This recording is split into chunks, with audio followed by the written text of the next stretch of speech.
Pemirsa, untuk membahas keputusan Indonesia yang tetap mengundang Presiden seluruh negara G20 termasuk Rusia ke Bali di tengah invasinya ke Ukraina, telah bergabung bersama kami pengamat militer dan pertahanan Koni Rahakundini Bakri.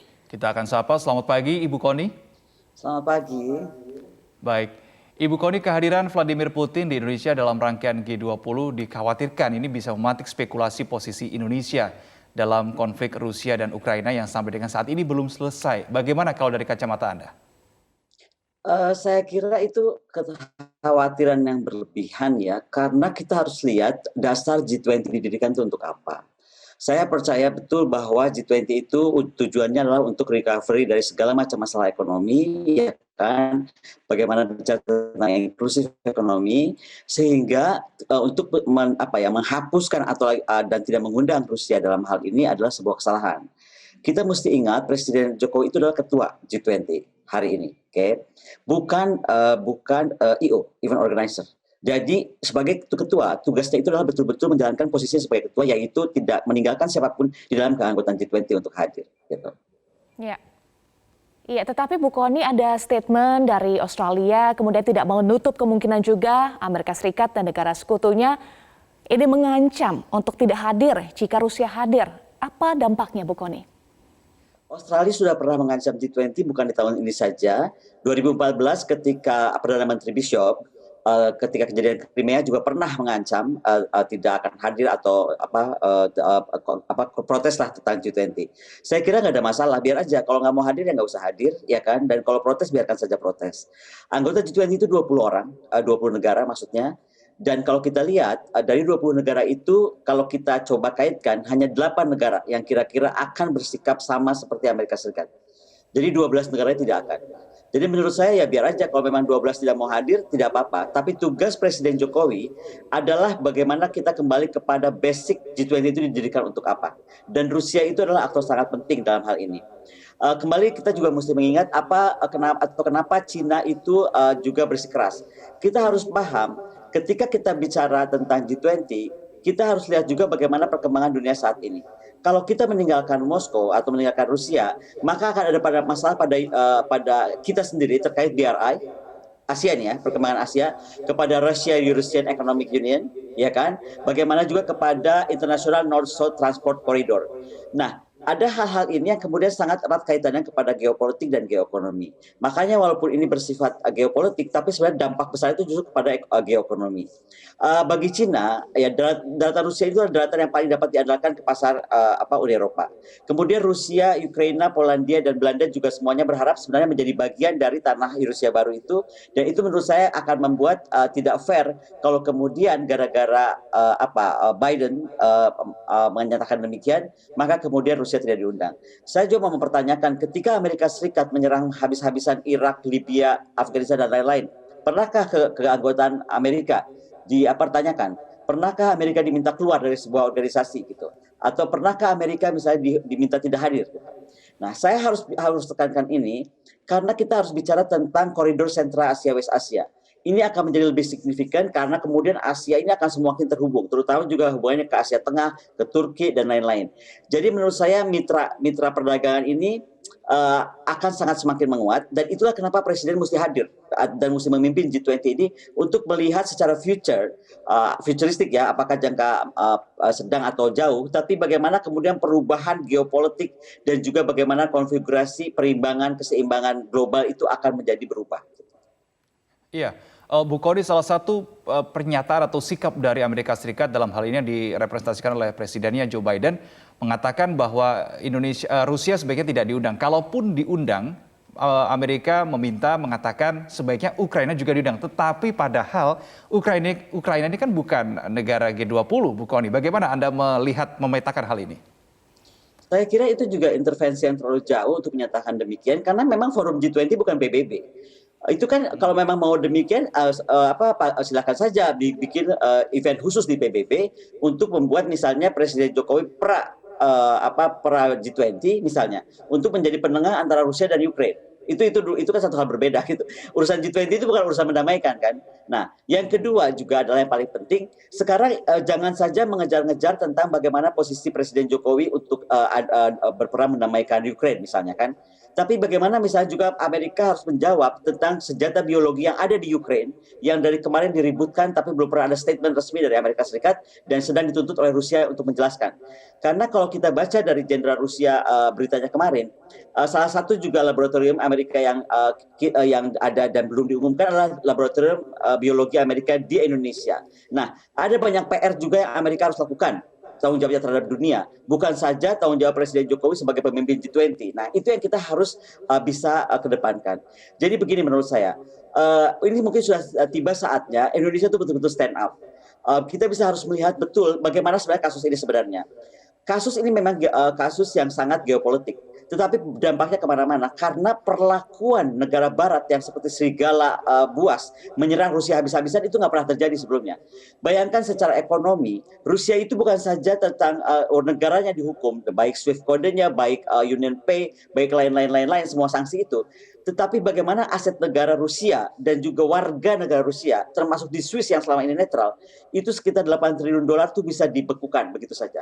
Artinya dunia ini sudah berjalan nggak adil. Itu yang saya tanya, apakah pernah Amerika melakukan serangan-serangan kemanapun itu dalam beberapa tahun terakhir, 89 serangan dari tahun 45 sampai 2021-an, itu dilakukan oleh Amerika Serikat. Pernahkah Amerika dihukum seperti itu? Pernahkah Amerika dikucilkan dan diberi sanksi seperti itu? Tidak pernah. Jadi saya dari awal bilang bahwa melihat masalah ini mesti sangat fair dan kita kembali kepada prinsip Presiden Soekarno ketika bicara tentang to build the world anew. Nah, menurut saya yang dilakukan Putin adalah betul-betul standing ya pada apa yang dia percaya bahwa ini sudah harus stop dari apa yang dilakukan oleh NATO dengan semakin memperluas kekuasaannya, kemudian juga interveri Amerika Serikat dalam semua hal. Ini semuanya harus berubah karena sekali lagi kalau tidak maka akan terjadi ketidakseimbangan dunia dan inilah sebenarnya kita kenapa mesti juga menerangkan kepada dunia betapa pentingnya balancing of world balancing itu sangat penting. Jadi sekali lagi kita sekarang mesti melihat seperti saya melihat sebenarnya apa yang dilakukan oleh Presiden Rusia adalah betul-betul to build the world anew seperti yang dinyatakan oleh Presiden Soekarno dahulu kala ya sekitar 62 tahun lalu. Jadi bagaimana sebenarnya dunia itu harus balance. Nah, hari ini dengan apa semakin saya melihat ke sini apalagi kemudian Scott Morrison Perdana Menteri Australia juga ikut-ikutan mengancam gitu. Ini apa-apaan gitu karena nggak pernah kita terjadi apa yang dilakukan kepada negara-negara barat gabungan NATO dan Amerika Serikat terhadap apa yang dilakukan kepada Rusia. This is too much gitu. Karena yang saya bilang tadi hukumannya sudah sangat secara ekonomi, secara non ekonomi misalnya saja sekarang semua perlombaan pohon sampai binatang sudah nggak boleh ikut Rusia. Jadi secara perang ini telah terjadi cyber war yang besar-besaran, perang urat saraf gitu terhadap Rusia. Nah ini yang sekarang kita juga mesti dunia itu stand up. Sebenarnya fair nggak perlakuan kita terhadap Rusia gitu. Karena kalau kita cuma diam saja berarti memang ngapain ada PBB. Maka tadi saya bilang kalau mengaitkan kepada Ukraine, jangan kepada G20, PBB-nya diaktifkan dong. PBB didirikan untuk apa? Yang kedua saya mau bicara tentang tadi karena ada beritanya Dubes Ukraine. Dubes Ukraine harus hati-hati. Dia dalam posisinya itu memang punya teritorial diplomatik, tapi bukan berarti dia harus mempengaruhi pemimpin negara di mana ataupun tokoh-tokoh negara di mana dia sedang bertugas. Itu menyalahi konvensi Vienna. Jadi sekali lagi dubes Ukraine juga punya batasan, dia tidak boleh terlalu intervensi untuk menyatakan kita melakukan apa atau tidak melakukan apa-apa. Dia nggak boleh itu. Itu akan melampaui tugasnya dan melanggar konvensi Vienna. Baik. Bu Kony, tadi Anda mengatakan bahwa sikap Amerika dan juga negara-negara barat lainnya terhadap Rusia, tadi Anda katakan too much, begitu ya. Sebetulnya kalau analisa Anda, apa sebetulnya tujuan dari negara-negara barat dan juga termasuk Amerika Serikat memberikan respon yang berlebih kepada Rusia? Apakah hanya sekedar murni dengan alasan karena Rusia melakukan invasi ke Ukraina atau sebetulnya ada tujuan atau muatan lain? Saya pasti percaya itu ada muatan lain, tapi saya masih percaya ini juga kita mesti luruskan. Selalu dengan hubungan soal invasi ya. Invasi itu beda sekali. Kalau invasi itu mungkin 2 hari juga Ukraina sudah beres.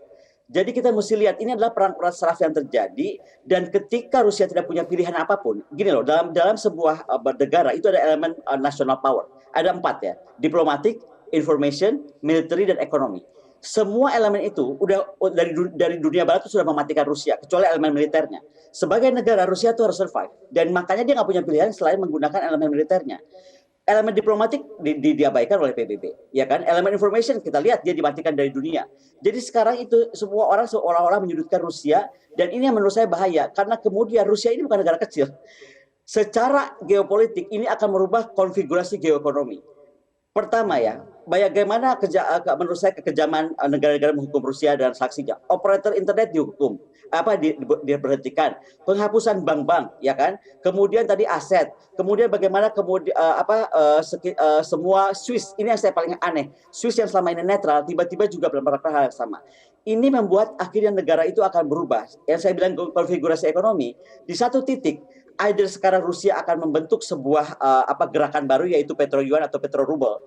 Jangan salah sejak kemarin Presiden Putin sudah menyatakan siapapun berhubungan dagang dengan Rusia harus membayar dengan ruble dan itu menaikkan nilai ruble. Yang kedua, Cina itu nggak akan diam.